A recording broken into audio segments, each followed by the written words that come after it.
Hello, Humble Bakers. Ano yung disadvantage at advantages ng pagbe-bake ng cake using yung sheet pans? So what I have in here is carrot cake and nag-bake ako using sheet pans or sheet pan, high-sided, and ito yung mga napansin ko. So first, shorter yung baking time.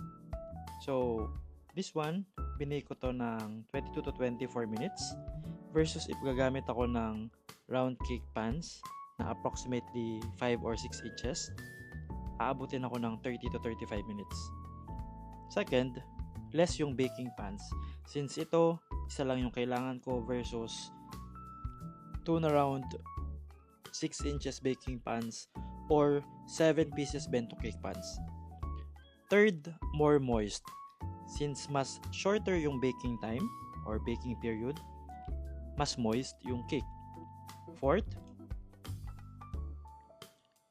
this pan, itong binay ko na to, kaya na makagawa ng 15 pieces ng 1 layer ng bento cake. So, kasya sa oven ko ang 4 pieces na sheet pans.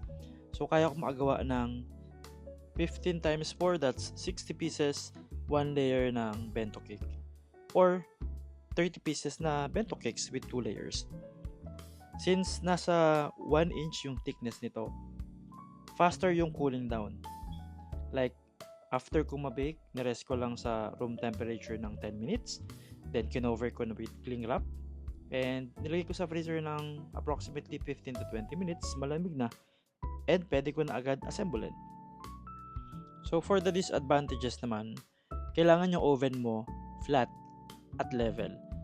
Just like yung what happened sa nabake ko, since ngayon ko lang napansin na hindi pala level yung oven, so naka-angle yung cake. So, dapat flat at level yung oven nyo.